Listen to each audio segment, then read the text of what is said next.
This is the Convergent Science Network podcast. Leading researchers in the domain of neuroscience, brain theory, and technology are interviewed by Paul Verschure and Tony Prescott.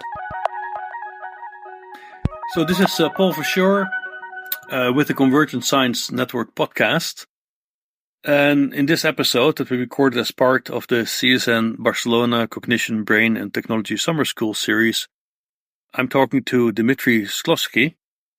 And Dmitri, you come out of theoretical physics, and from theoretical physics you went into neuroscience. And also in your presentation this morning, you also show how, let's say, this interest in theory is translating towards how you understand brains. So how do you see that link exactly between theory and the practical sides of neuroscience? So historically, neuroscience has been rich on a number of experimental observations and facts that have been assembled through a large number of techniques on a variety of different levels and animals. But what has been lacking is a theoretical framework that would allow to put these facts into unified perspective and to make future predictions and eventually to understand how the brain works. And neuroscientists always are interested in finding an appropriate framework to put the facts in.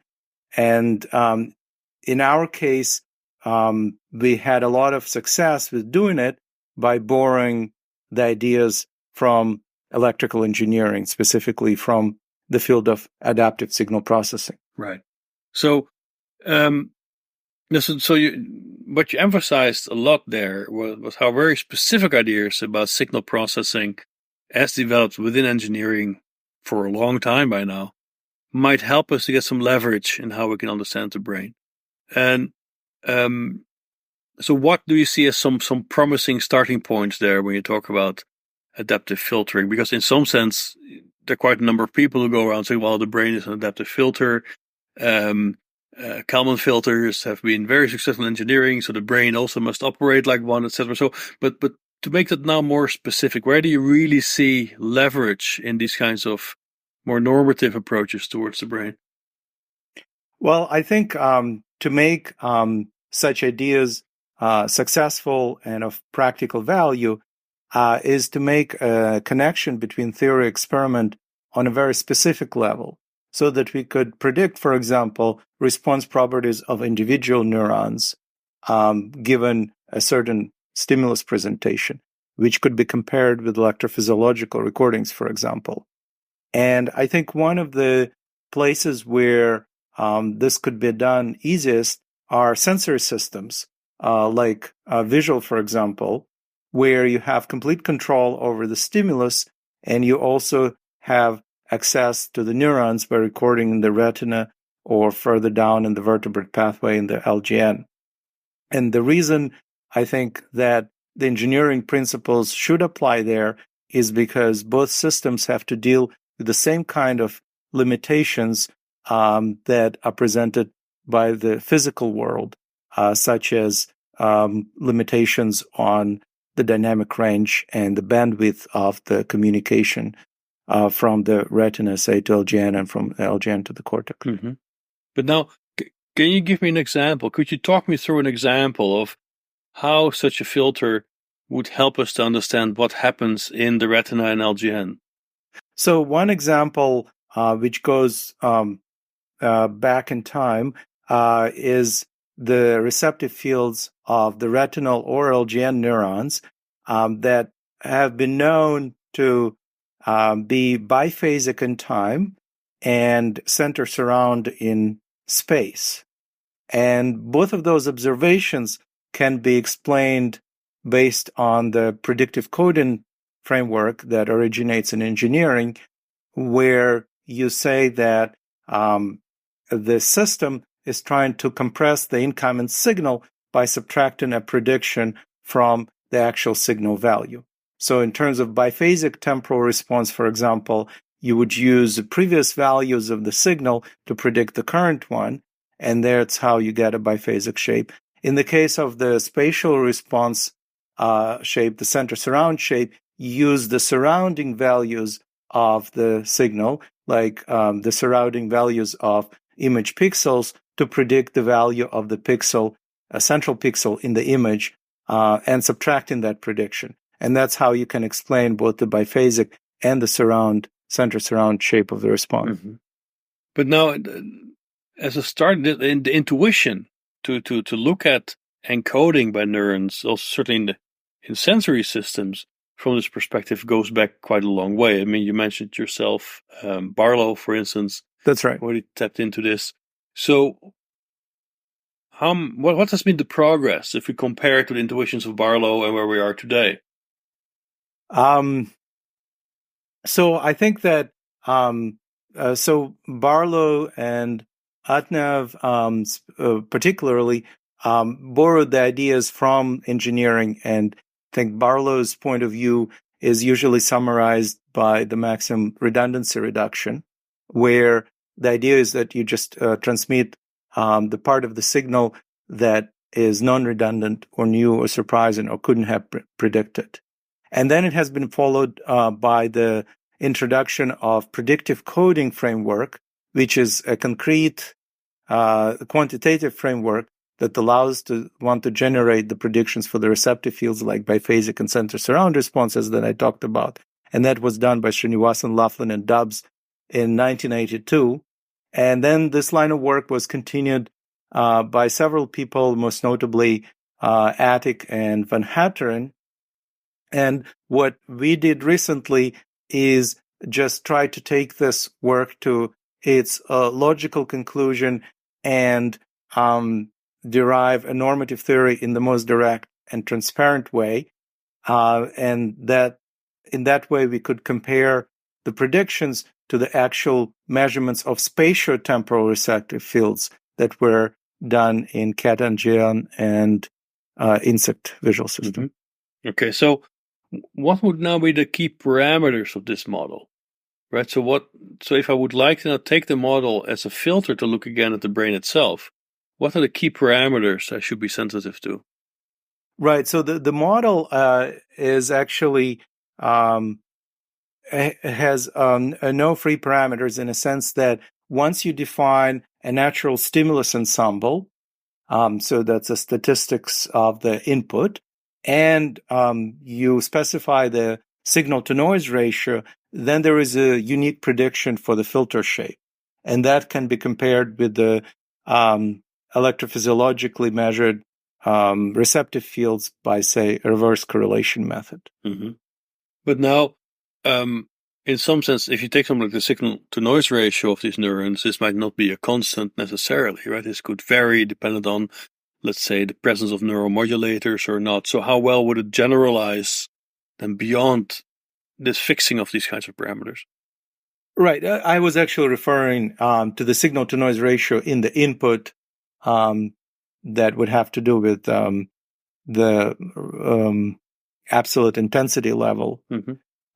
But there is also internal noise, of course, and the impact of that noise depends on the specific circuit implementation mm-hmm. of the filter, which we have one proposal for that I discussed earlier this morning, which is based on the lattice filter idea. Right. But before we go to the lattice filter, let's look at the simpler case first, right? Because in some sense, the key signature that you see as confirming the physiology is a biphasic response, which essentially means I would have, let's say, some onset-driven response, and then I would have, let's say, an orthogonal or an opposite response in turn, like I might have, let's say, a depolarizing response to something, and then I'm hyperpolarizing, right? This would be a correct characterization of, let's say, the simplest form of such a filter. And so what I'm curious about is how specific can you make these responses, right? So also what I posed you, the question I posed you in the morning, one way to look at the negative side of the response, the negative tail, could be to say like, well, after hyperpolarization is a standard feature of all neurons, whether they're encoding anything or not. So this is just a non-specific component. And now you're saying, no, it's a specific component because that's exactly what I need for my predictive filter. So how could we make this experimentally testable? Or do you think the data is already out there to allow us to make a decision on this? I think the answer is partially yes. And the reason, I mean, of course, there is a physiological mechanism like after hyperpolarization that has to underlie this response. But I think the evidence to say that this response is there to implement predictive filtering comes from the change in the filter shape in response to the change in the stimulus statistics. So, for example, at high contrast, at high signal-to-noise ratio, you get very strong biphasic response with a strong and sharp negative component. When you go to low contrast, to low signal-to-noise ratio, the filter changes, and it becomes, it carries most of the weight in the first peak, which gets wider, and the negative rebound actually gets much weaker. And that would be consistent with the filter doing more of low-pass filtering rather than high-pass filtering. Mm-hmm. Such change would be expected from the predictive coding framework, but would require a different physiological implementation. Mm-hmm. Right, exactly. And so the fact that the neuron response follows this prediction suggests that the predictive coding framework has value. Mm-hmm. Yeah, but that would also mean that for the predictive coding framework, you should see a stimulus-specific modulation of both the positive and the negative phase, right? That's correct. And is there sufficient evidence for that? If we go to just, let's say, standard physiology of the visual system, and we start to look at, let's say, the encoding of more or less complex scenes as an example, do you see examples of this? Only very few. So, as I mentioned, there is a change in contrast that people looked at, and lately they've been adding more and more noise to the images and looking at the response. But I think that this line of work actually should become a bigger project right now, and we are trying to make connection with experimentalists to actually test this idea more exhaustively by playing with the different statistical ensembles of natural scenes and seeing if the filter would change accordingly. Right, so okay. It is in some sense work in progress. Right. Okay. Understood.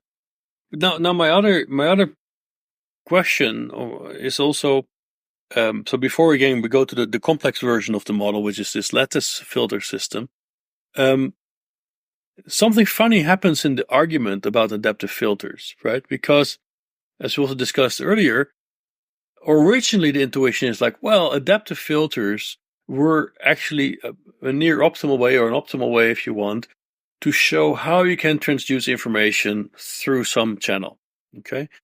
And this is also developed as a technique given the limitations and the possibilities of the engineering that we do. And there, indeed, bandwidth is always an issue.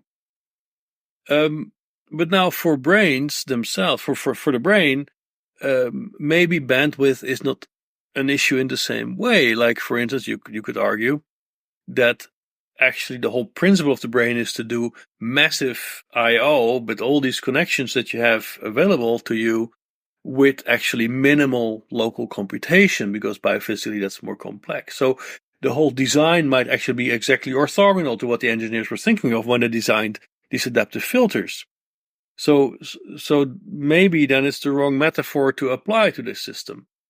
Yeah, it's actually a very astute observation, Paul, because when we started this work, our main motivation was so-called communication bottleneck, as I think Barlow referred to it, where he said, well, there are many more photoreceptors in the vertebrate retina than there are ganglion cells. And so there is a bottleneck for transmitting information to the rest of the brain, and therefore there must be compression, which could be done by redundancy reduction. And that's the philosophy that we started with.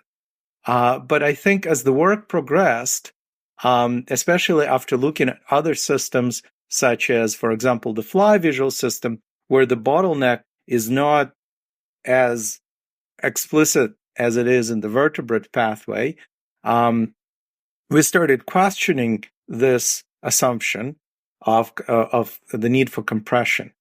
And at the same time, what started to become clear that there could be computational advantages to implementing this predictive coding framework and decorrelating the incoming signal, especially when it's done in a stage-wise fashion, like it's done in the lattice filter.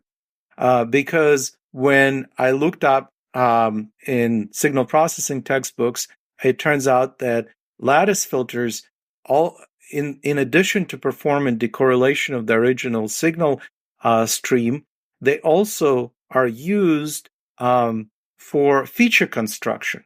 Because if you output signal from each stage of the lattice filter, you get a set of orthogonal features which are very convenient to be used as a set for predicting or training or learning a correct response to another input, which presumably what the brain is trying to achieve in associative learning or something like that. Okay, so now we move to this lattice filter, right? So what makes the lattice filter interesting, and how is it different from the filter we just talked about? Right. So lattice filter is a specific circuit implementation of a predictive coding filter. And the defining characteristics is that decorrelation is done in stages where each consecutive stage decorrelates the signal on a different time scale, which seem to correspond to electrophysiological observations of receptive fields in the retina and LGN. Specifically, it has been measured that the temporal receptive field in LGN are longer than the ones in the retina. And that's why it seems that the lattice filter may be a good model for the system. So the key thing is a lattice filter is hierarchical. At every stage, it performs the same operation, roughly, which essentially is to just decorrelate the inputs. Exactly. Is that a reasonable way to interpret it? That's right, on a different time scale. Okay. So that means you decorrelate at varying time scales as you go through the filter. Right. As if you go through this cascade of filters, essentially. That's right. But the local operations will be the same. Similar. In the simplest model, they're exactly the same, but the lattice filter can be modified to have slightly different operations. So what does the lattice filter now solve that your previous linear filter did not solve? I think a better way to put it is that the general linear filter is a mathematical concept that performs optimal prediction and therefore widens the incoming stimulus. Lattice filter is a specific circuit implementation of that filter. And in particular, it's the one which allows you to do decorrelation in stages by using biologically realistic elements such as neurons that have relatively short time constants, but giving you the ability to decorrelate the signal over longer time scale due to the cascade hierarchical structure that you mentioned. Okay. But now, so if it's getting closer to implementation, it also means that you must be able to make more specific predictions about how a biological system could implement such a filter. So what would be these specific predictions that would come out of that? That's exactly right. That's the reason to go for this specific circuit implementation. And I think the strength of the lattice filter model is that you can map the specific units in the circuit to the specific neurons in the brain. And in particular, then we could predict the responses of the retinal neurons versus the LGN neurons, according to what the lattice filter tells you. But also, we can predict that there should be at least two different types of responses in LGN, for example, which correspond to the so-called forward and backward prediction error filters in the lattice filter. And those responses actually have been discovered electrophysiologically, and they could be identified with the classes of cells that are called lagged and non-lagged cells in the LGN. And the non-lagged were discovered by Mastronardi more than 20 years ago, and they have a distinct property that although they also have a biphasic response, but the second phase is greater in amplitude than the first, which is rather unusual. But that's still a negative phase, or that can be a positive phase, or it doesn't matter? Right. So the important thing is that the two phases have the different signs. It doesn't matter whether the first one is plus and the second is minus, or the first is minus and the second is plus. And in this way, the classification into lagged and non-lagged cells is separate from the classifications of cells into on and off. So both lagged and non-lagged cells can come in on and off varieties. What's the duration of this lagged response? So, a typical delay that so what lagged cells do is, in response to a step stimulus, they respond with an initial delay, which could be a few tens of milliseconds, and that's why they're called lagged. Right. Okay, but then how would your filter cascade account for that kind of lag, given that you would only have, let's say, 3 or 4 synaptic steps to get there? Right. If we go from the photoreceptor to our ganglion cells and then to your lag cells, actually would, well, let's say 2 to 3 synaptic steps. So how would you now relate that to this cascade of filters with your positive and your negative prediction components? So it is a little bit hard to explain without showing any diagrams, but I can say... But for that, we recommend people to look at the video lecture. Exactly. But the basic idea is that the photoreceptors at the very front of the cascade perform low-pass filtering, thus introducing the delay of various frequency components.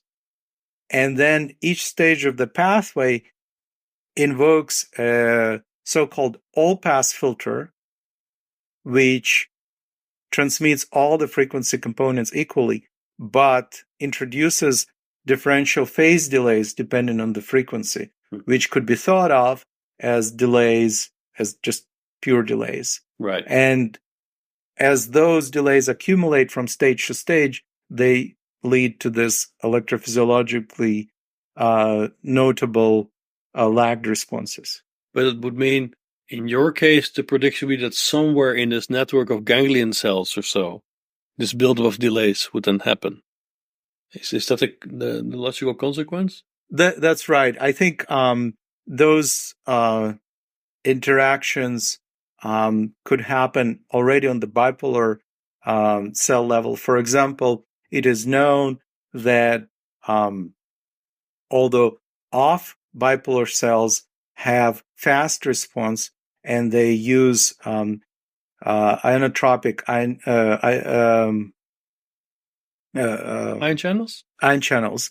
The on bipolar cells have a delayed response because they use a metabotropic ion channels. Okay. And that delay response, I think, is about 20 milliseconds or so. So that could be the original source of the delay. Right. But then there is further processing, of course, in the bipolar to ganglion cell synapses and in the amacrine cell network. Right, exactly. Interacting with bipolar cells. So what I liked also in this model that you presented is that you actually purposefully want to apply it both to, let's say, vertebrates and invertebrate systems, right? Because you do believe, or wish at least, that the same principles will hold. Right. This is correct. So, as an example, you talked about a specific system in the fly brain, right? So how well did the model map onto that system? How well did that work out? Yeah, I think what you said is really important, that, a really good, powerful, and correct theory has to apply across species, has to be general enough. And so we're particularly pleased that this theory works for invertebrate as well as in flies.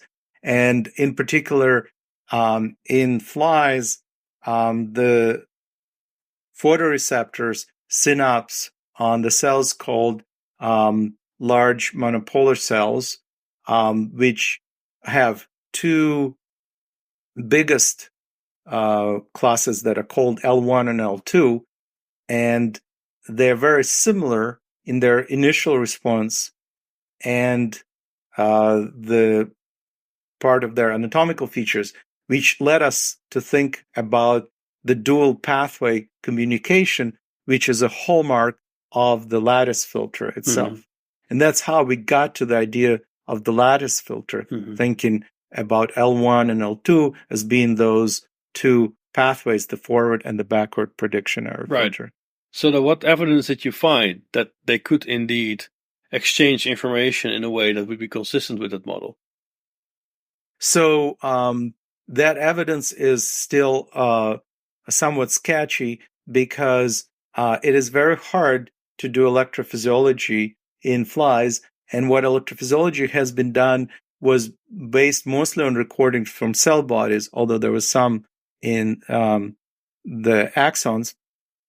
But those measurements initially did not show difference in response properties between L1 and L2. However, more recent measurements of the calcium dynamics in the axon terminals of L1, L2, which is the output of those cells, showed a different response between L1 and L2. And in fact, the kind of response that has been reported by the Clandinin lab shows features indicative of the of the forward and backward pathways of the lattice filter. Mm-hmm. Right. So now you're in a very unique position, right? Because you work at Genelia Farms, and you also have been very much involved in a very detailed reconstruction of the brain of these flies, right? So, and now the data set that you have obtained there, and I hope that you can explain to me a little bit what you guys have been doing there. This is also giving you now a grounding again to look at this more theoretical model, right? So what's the data you have in your hands now on that fly brain at the anatomical level that would help you to understand this kind of filter model? So what you're referring to is another direction in my group, which is a high throughput reconstruction of the connectome or the wiring diagram of the brain on the synapse level. Mm-hmm. And we've been doing that in the fly visual system. And this project is now bearing fruits. And in particular, we were able to assemble the pathway, the visual pathway in fly through the first two neuropils, lamina and medulla. And medulla was done for the first time. And what we have now is a kind of idealized processing column, which repeats itself in the visual system in parallel. And that column contains about 50 neurons, and we have attempted to map out all the synaptic connections between those 50 neurons. How many synaptic connections do they have? So it's of order of 10,000. Okay. That's including their gap junctions, or that's only the synaptic connections? The current imaging techniques that we're using based on electron microscopy doesn't allow us to see gap junctions clearly in our data set. Mm-hmm. So what we're reporting is just the chemical synapses. Right, okay. So now the wiring diagram that you now have extracted from that column, how does it map onto this model of an adaptive filter?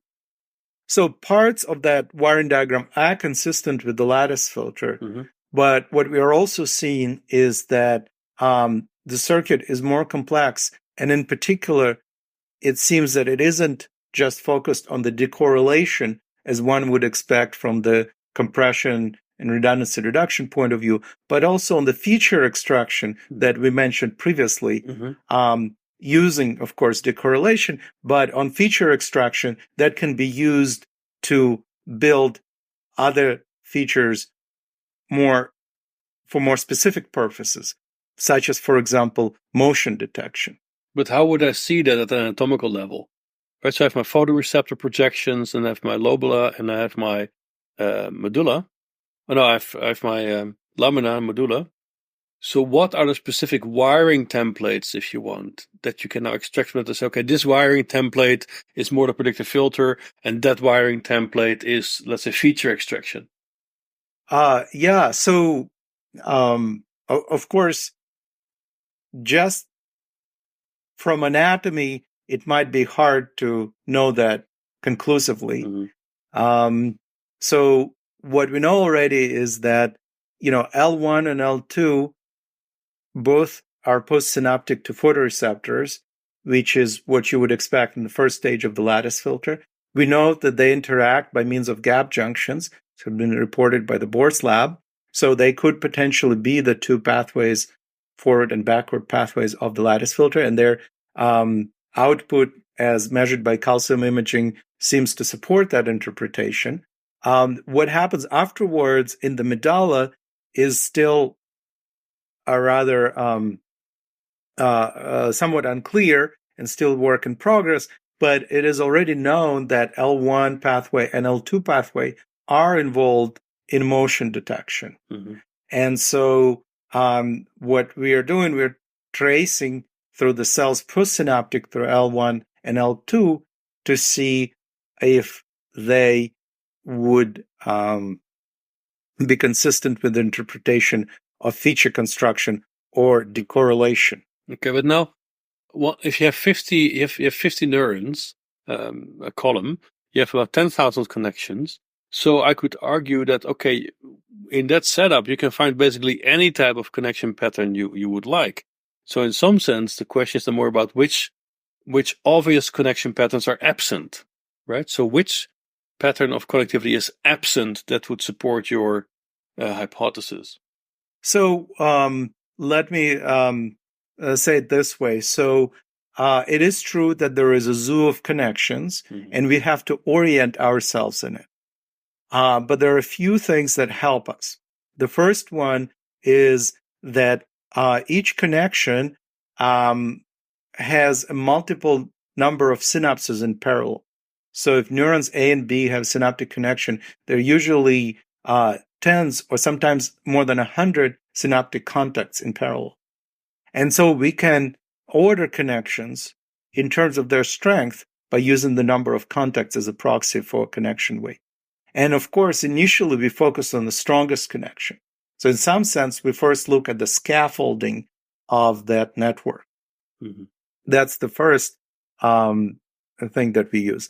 The second is how that circuit is divided in between columns. So the fly visual system, if you think about looking at a fly eye, starts with about 800 so-called ommatidia, which correspond to basically pixels of the image that the fly sees. And then each of those pixels is initially processed independently from the other. And that forms the basis of the so-called column that has about 50 neurons. That's Mm-hmm. the one I described. Right. And the processing structure is rather periodic. So it's almost crystalline structure of 800 Mm-hmm. units. Okay. And we focused initially on the connection within the unit. But if the structure were to perform motion detection, it has to correlate signals from adjacent pixels at least. And therefore, there must be connections between the columns. And so we know then that the connections that are necessary for motion detection should span multiple columns. Mm-hmm. And that's how we can determine which connections would have to be involved Right. in motion detection. So if we did not see any connections between columns at this stage, we would be very surprised because then the system couldn't do motion detection. Right. Fortunately, we found such connections, Mm-hmm. and they are a natural substrate for motion Mm-hmm. detection. did you find any evidence for the famous Reichardt detector that sort of tries to extract motion by correlating different input signals? So I think this is a $1 million question, of course. And I think philosophically, the Reichardt detection is correct in the sense that the system is comparing a signal from one pixel with a delayed signal from an adjacent pixel. But we seem to favor a slightly different form of such comparison, which actually does not involve multiplication, but contains another nonlinearity that is necessary for forming a motion signal. Which is what? The threshold? A rectification. Okay. Mm-hmm. So now, so this is pretty amazing, right? So in some sense, you guys have it all now because you have access to an exquisite data set of this brain. You have a theory that now you're trying to match. But in some sense, I could say, but maybe you're barking up the wrong tree, right? Because maybe the fly brain or any brain did not evolve to optimize signal transduction. It just got optimized to generate behavior. And all you're telling me now is how in this complex set of connections in the fly brain, I can optimize a signal. But at some point, this fly just has to go left or right or up and down or land or whatever, or, pursue the sugar. So where does this mapping take place? How do I get behavior out of this and also functionally relevant responses? Right. So this is, of course, the holy grail of neuroscience. How do you get from sensory inputs to behavior? We think that we're moving in the right direction. And there are two arguments that I can make. Well, the first one is the idea behind those redundancy reduction and predictive coding approaches is to come up with some theoretical framework which is not based on the specific task that the animal has to perform, right? So you say, well, I want to communicate information to the rest of the brain as fully and as quickly as possible. And then whatever task is needed to do will be possible to do if the preserve all the information. So initially, of course, this requirement was viewed as a strength of a theory because you can come up with the predictions that were task independent, which I think is completely appropriate for the front end of the visual system. As we are moving further into the visual system, of course, this is not good anymore, and we have to come up with task-specific computations. And I think motion detection is the first step in that direction. The second part of my answer is, I would put it in the following way, which I learned from talking with Sidney Brenner, who spearheaded the reconstruction of the C. elegans connectome about 30 years ago. And the explanation is the following. So whenever you come up with a model, there is no way to prove fully and rigorously that the model is correct. You can only disprove models by saying that they don't fit experimental facts. And if the model is not disproven, it's still in the running. But you'll always get questions as, how do you know that your model is the other one, is the right one? How come there couldn't be some other wire that sends information directly from the photoreceptors to the avoidance response neurons in flies? And that's exactly why we are doing a complete connectome reconstruction. Because once we reconstruct all the connections in the fly brain, we can answer that there is no other wire. Mm-hmm. And so I think that if we combine the theoretical approaches with electrophysiology and with behavioral tests with the connectome, that's when we can say, well, no, we are not barking up the wrong tree. Mm-hmm. This is a necessary condition. The model would have to use this particular pathway. Right. But there's one aspect that I'm missing, because you could also argue, certainly if you look at the insect case, we know that after the medulla, we start to hit these wide field neurons, that we know physiologically show responses that are highly adapted to the behavior of the animal. Like you might have specific optic flow patterns, you might have approaching obstacles, like time to contact type responses. So in that sense, you just in your model and in your reconstruction, just one synapse away from that response. So isn't another test of your model to show that with just one single synaptic step, you can then generate these kinds of established and also behaviorally relevant physiological responses of your wide field neurons?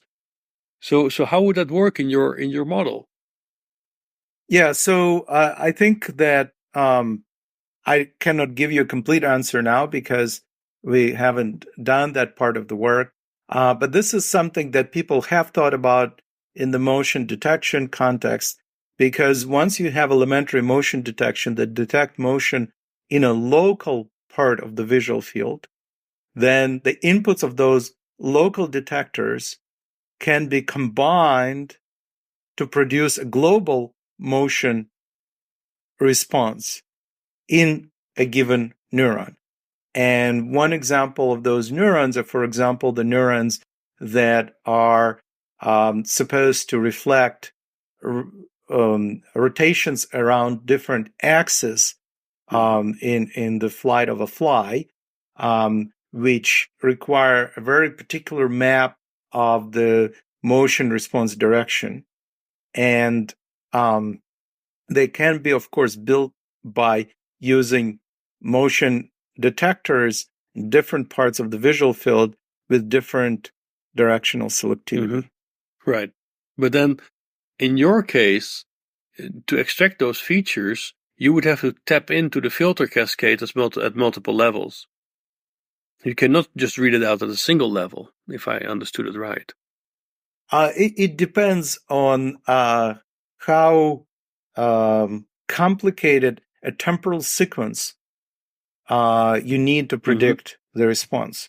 I think for the motion detection, you need to just compare 2 points in time, at least if I take a correlation-based framework of Reichert and Hasselstein seriously. So I think that you should be able to do that relatively simply. But of course, for more complex predictions, then you would have to tap into the lattice filter on many stages. Yes. Right. Okay. So that might be not a testable prediction that would come from this framework. That's correct. Right? Okay. So that means if in your reconstruction of this fly brain, you do not find a very wide multi-scale readout, right, from these wide field neurons in this whole column, or this set of columns, then the cascade filter might not be the way the problem is solved. That is true, of course, but I have to say that our observation is that unlike engineering application of lattice filters, for example, in speech processing, it's not uncommon to have 100 or more stages of the lattice filter. We think in the brain, there aren't as many stages. And, just having a few stages can accomplish a lot because the processing in the brain is applied not on a single channel level, because those columns actually interact with each other. The further you go into the system, then the filter can accomplish a lot actually with just a few stages. Okay, but that's the kind of compression of such a filter that the engineers haven't really tried yet. Well, I cannot say that they haven't tried, but it's certainly not just a textbook version of a filter. I don't know, it may exist in the literature on some level. I think one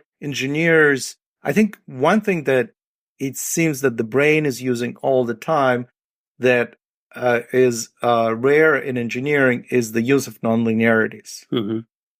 And I think that's one thing we can learn from the brains. But I guess engineers have good reasons not to use them. Because it complicates their lives. Exactly. Yes, it is difficult to analyze and understand, right? Exactly. Right. And nature doesn't have these kinds of scruples, apparently. So we also touched upon this whole issue of, let's say, optimal encoding frameworks versus finite capacity models, right? So the adaptive filter is more finite capacity because you try to squeeze as much information as you can through a channel. That's this bottleneck. But in optimal coding frameworks, you start to you're not too worried about that product, right? You just worry about how do I sort of compress my information in an optimal way in sort of information theoretical terms. So do you see this as contradictory approaches, or do you see this as complementary? Do you see this column of 50 cells in the fly brain maybe doing both, or is it really sort of more an exclusive choice that we have to make here? I'm not sure I got the exact. Well, in the engineering literature, these would be seen as different approaches, right? That's possibly also contradictory, whether you deal with optimal coding or with finite capacity channels. Oh, yeah. So I think that at this point, the experimental evidence is just maybe barely sufficient to make such a fine distinction. Mm-hmm. But that's currently, we're investigating that currently and see if we need additional experiments to make that distinction clearly. Right. Yeah. So the other thing is, if we now go back to the vertebrate case, we have the retina, now you have the LGN. You give us a model of how we can think about this. There's let's say, optimally decorrelating these inputs. And now we hit the cortex. And then you could argue, well, now the cortex has this perfectly massaged signal. So that means from a signal processing perspective, the game for cortex should become a different game, right? Because now it's optimally decorrelated. It's a perfect signal.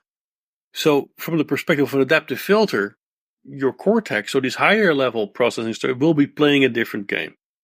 What would that game be if you would have to guess today? Well, I guess I would have to speculate at this point. But I think the way I would put it is that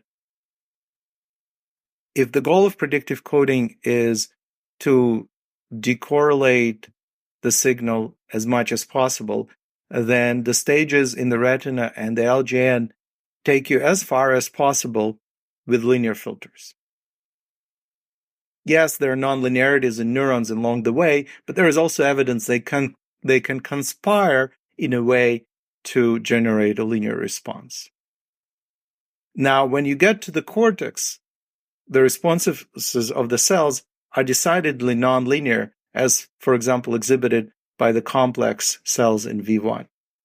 And so what I think is happening is that the cortex may be continuing the job of the decorrelating of the input stimulus and the feature construction, which the lattice filter stages were doing before, but invoking additional nonlinearities to make an even better predictions and make the outgoing signals even more independent than is possible with linear filters. Okay.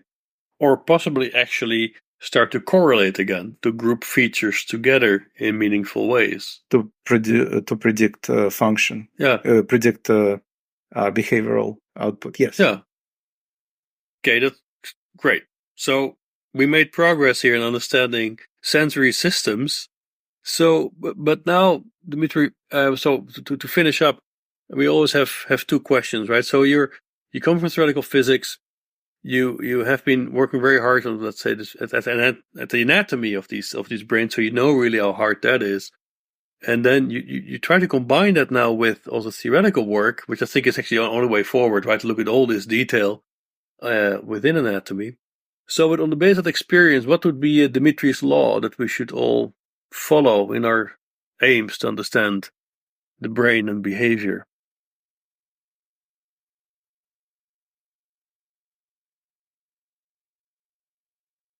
That's a tough question.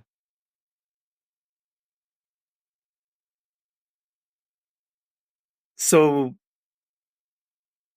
I come from a tradition in theoretical physics which favored starting with a simple and intuitive model of even the most complex phenomena that one could be studying.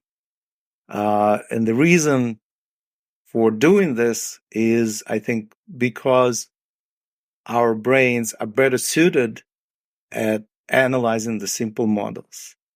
And by simple, I mean models involving very few relevant parameters.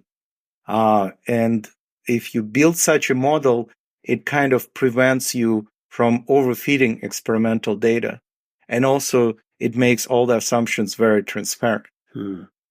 And I think that my style of work in theoretical neuroscience is strongly based on that tradition in theoretical physics, where the simplicity and the clarity of the model is the main driving force.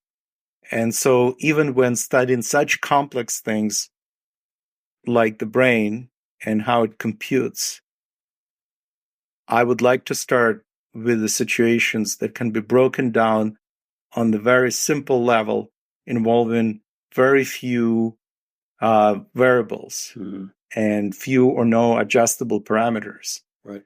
And that's why we focused on the sensory system.